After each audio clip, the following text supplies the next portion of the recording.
What's up YouTube? This is Studio 22A, and about a month back I had seen this rendering on Instagram. It's by Ray Designs, and the rendering had gone viral and it was shared by a ton of different pages. And shout out to Ray Designs, he has a great portfolio work that's really inspiring.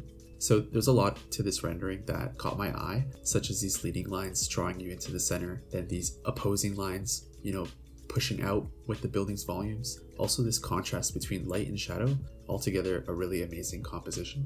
And I wanted to challenge myself to see if I could pull something together similar with Lumion and Photoshop for post-processing, and hopefully put a video together for you guys to get inspired and follow along too.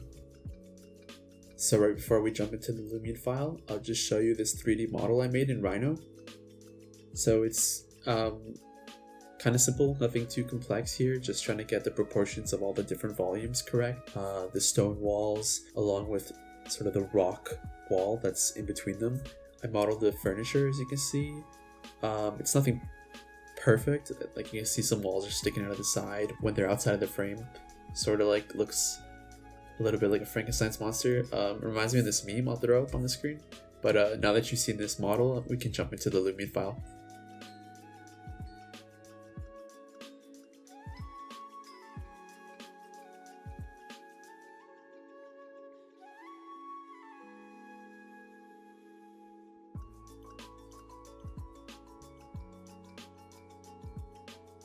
So there's three main, parts of the Lumion file that I want to show. So first being the materials. So right here you can see this metal rusty material is what it's called in Lumion. It's just a Corten steel texture. I believe for this vertical element right here in the door, I just used the standard Lumion material that came with Lumion, but I brought down the reflection a bit. So you can see here in the original how there is sort of this depth for this like recessed part of this vertical element. So what I had to do is just turn down the reflections a bit so that when I output the render, you would kind of catch that depth, and it would be more noticeable without me having to fully edit the shadows in Photoshop.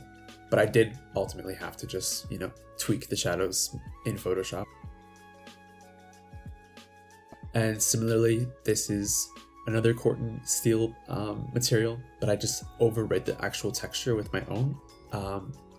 I enhanced the colorization a bit to add a bit more just white into the red hue. It's kind of a strong reddish hue, and it's not accurate to the original render. It doesn't really look similar to the original render by Ray Designs, but it had sort of the grit and the I guess I just call it texture. Like it has this weathering in the image, so that's why I included this particular texture.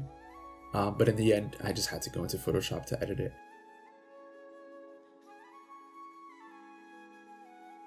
So this right here on this stone wall, this is the concrete alm texture that's built into Lumion. So everyone should have access to it. It's just right here in the outdoor section.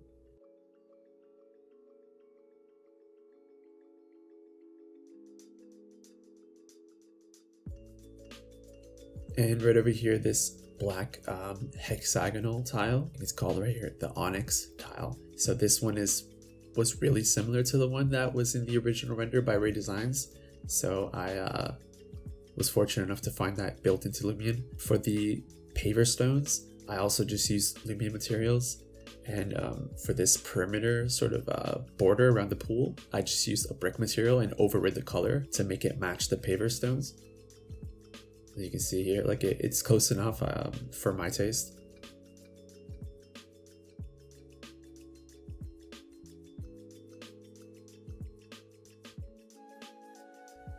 Over here on the chairs, I have this painted metal texture. I just overrid the colors as well.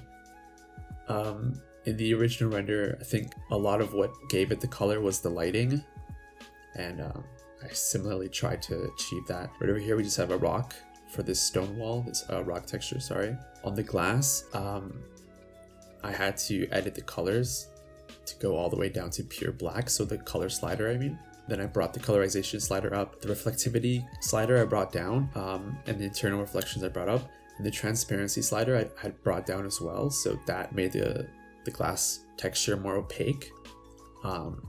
That's the reason why the reflectivity didn't need to be that high in this case.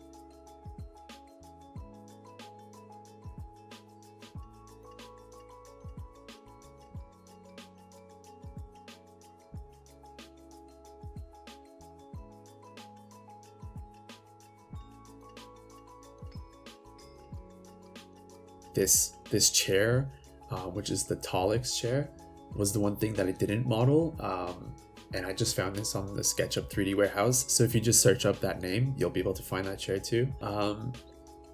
Pretty like universal chair design, I think. Like, I wasn't too surprised to have found that on the 3D warehouse.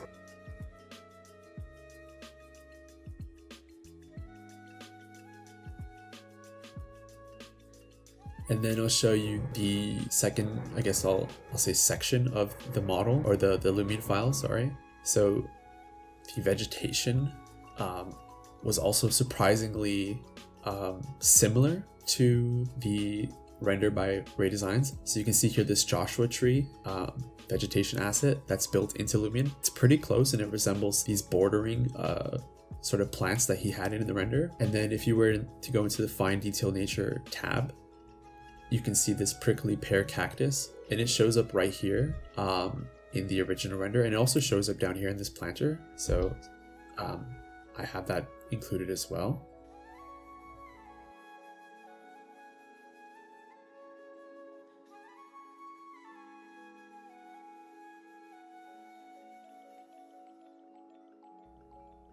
And then another one that was kind of significant was this one called Dracaria.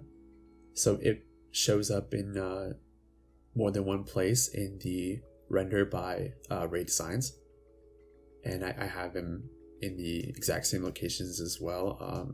Once again, just fortunate that Lumion had an asset that was similar enough to it. But with the rest of the vegetation, I sort of just filled it in with any like tropical vegetation that I could find in the Lumion library that, you know, was close enough to the original render by Ray Designs. Another notable thing is this fog object that I placed in front of this vegetation in the background, as well as this recessed volume that's sort of in the background as well. So what this does is it sort of creates this atmospheric effect in front of those objects, and it just kind of gives it, I guess, depth. It's something that appeared in the render by Ray Designs. I'll pull it up right now so you can see right here. It's almost as if the light source from the render, as like the sun, I'm assuming, was so harsh that it created this effect in his rendering. I'm not totally sure. Maybe that was something that he had made in post-processing, but I found that using the fog object, just placing it in front of those two things, it gave me a similar result in the end. So I was happy with that. And as you can see here, I have this real skies effect on. So if you see in the original render, he had this sky background that doesn't match the reflections. So I assume that was done in post-processing, as in the sky background was added in afterwards. So I had done the same.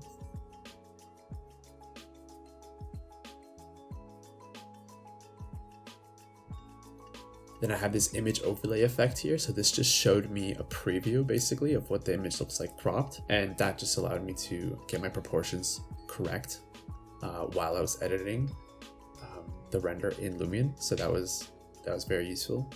2-point perspective, this is just to get all the volumes to be straight 90 degrees. The print poster enhancer, this is just something that you can have on if you're rendering at a high resolution. It just kind of adds a bit of correction to the details when the image is at output at a large size. Then I have a sharpen effect here. So this was just to bring some of the texture out of the materials, such as the corten steel. I have a color correction effect on. So I just brought the temperature up to 0.3, the tint up to 0.2, and the brightness is at 0.7. I think everything else I had left alone. In the reflection effects, I brought the reflection threshold up to the max. So this just increases the surface area of your reflection planes when you add them in. So I'll show you which ones I added in. Main ones was just floor to make sure I got the pool, and then all the reflective surfaces of the building itself, like the glass, the railings, the panels of steel as well. And I'll just turn off this reflection effect just to speed things up in the model as well. So Hyperlight had brought this effect down.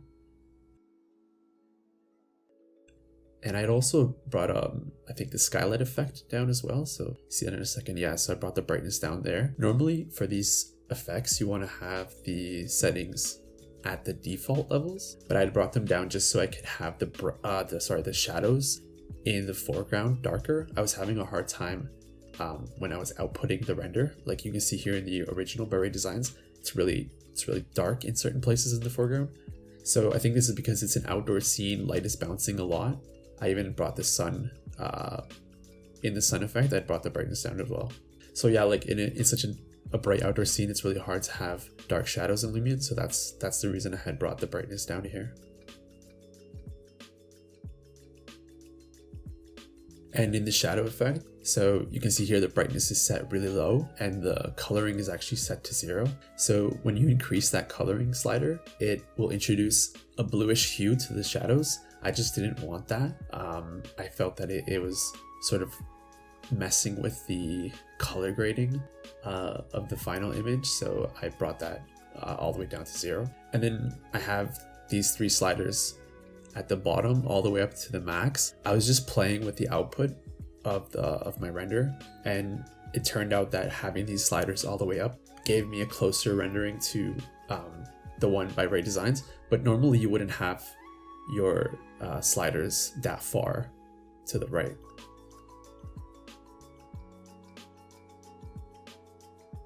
Chromatic aberrations, not sure if I should leave it on. I think I'll just leave it on.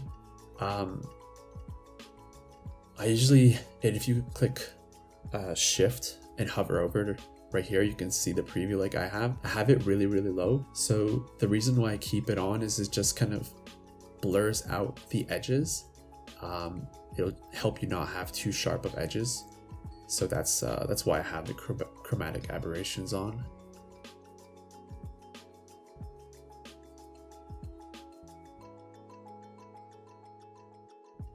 So yeah, that's basically it. I'll just output this render and then we'll move into Photoshop.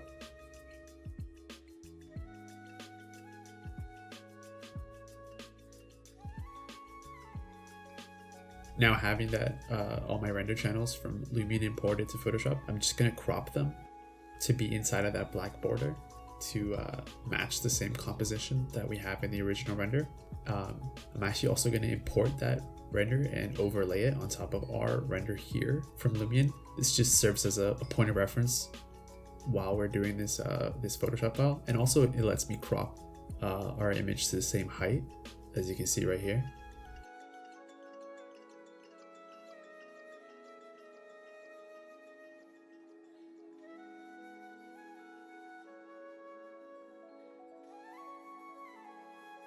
So now I'm just going to use the sky alpha channel just to mask out the entire sky, and I'll apply this mask onto each of the render passes that we've imported into Photoshop here.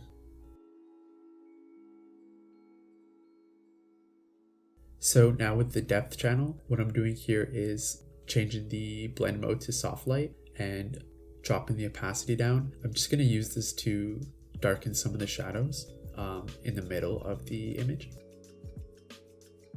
And now with this specular reflection pass, I'm just going to change this to screen and mask out some of this area because we're getting this hard line on the window.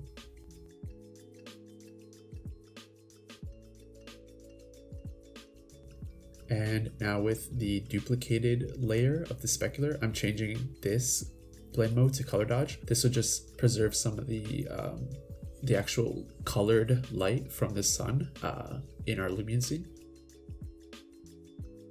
And now I'm just importing a sky texture that I've created outside of this video.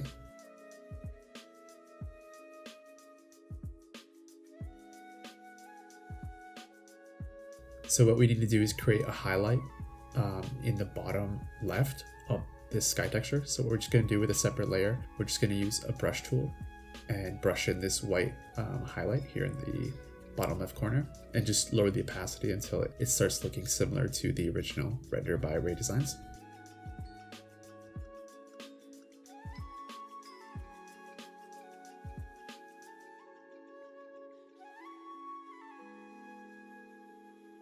And now I'm just putting a photo filter in, and notice how I use the same mask from before. This way I'm not putting the photo filter on top of the sky, and I'm going to use this hue saturation layer to get rid of the reddish hue in the corten steel texture material.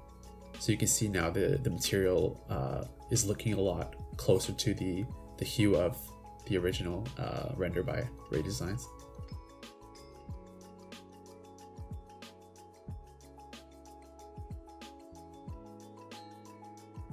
I'm just gonna mask over some of these plants that are sticking out here on the sides, and this would just let me create a selection over them that I can adjust the hue and the lightness in these plants, since they're a little dark, and like the green is also like a dark green, and that's just not what's appearing in the original render. So I just wanted to kind of tweak colors there a bit to just bring it a little closer to what the render we're referencing looks like.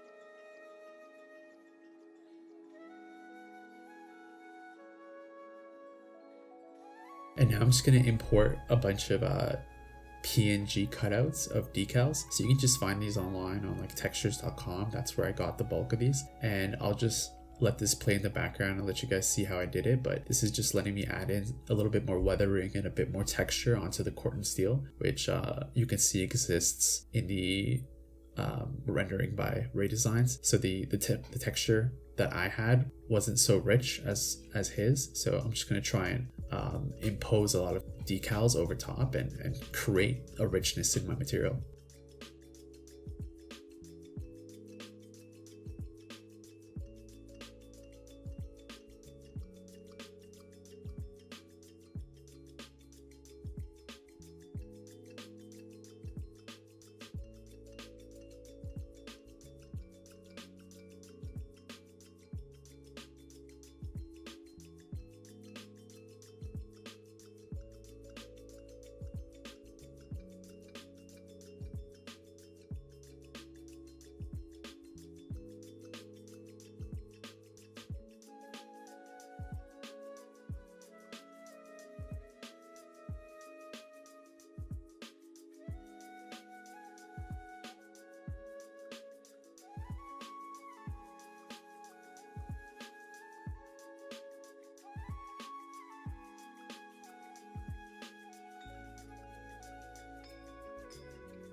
something that I noticed was the pool was looking a little dark, so I just created a mask and I brought the shadows up on that.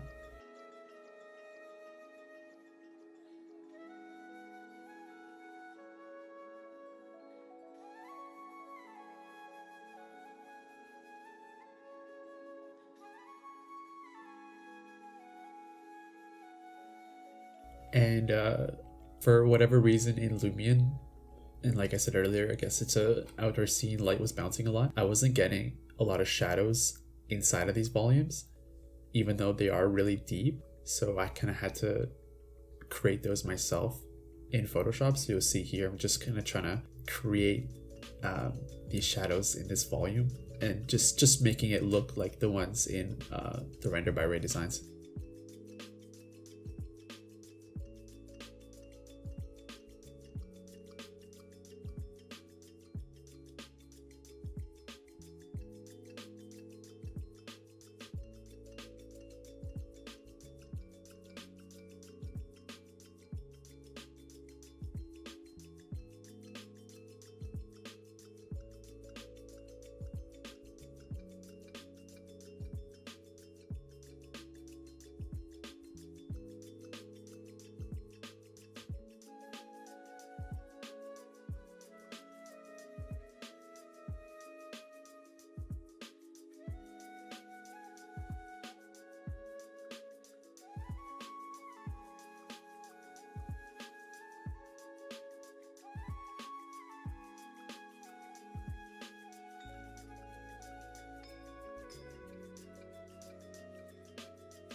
And then here I'm just gonna correct some of the shadows. So I think I mentioned earlier how this vertical element in the door, I had to bring the reflections down in Lumion to kind of show that depth, but I still had to in the end go into Photoshop and bring those shadows down myself. But I think it did look pretty close to what Ray's render looked like.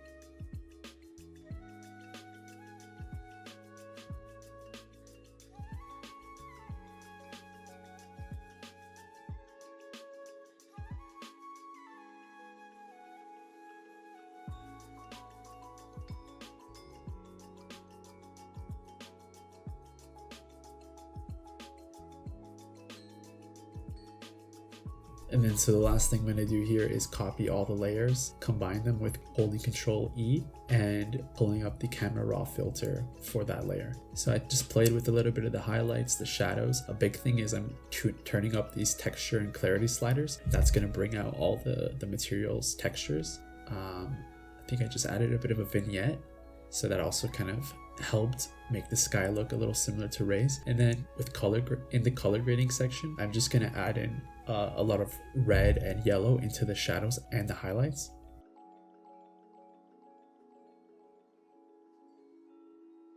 So I'll just have the finished render pop up here on the screen, and I'll also have a side-by-side comparison with the original for you guys to analyze, see what I did right, see what I did wrong. Yeah, I just want to say big shout out to Ray Designs. I'm gonna link all his social media handles down below, whatever I can find. Let me know your thoughts, guys. Let me know if this video helped you see these types of viral Instagram renders with new eyes, or if it helped you in any way with your own analysis of what goes into these types of images and compositions and what makes them sort of stand out, what things to look for when you're creating these compositions. But just want to say thank you so much for watching, those of you that made it this far, and please don't forget to drop a like. If you can, subscribe. Thanks again. Cheers.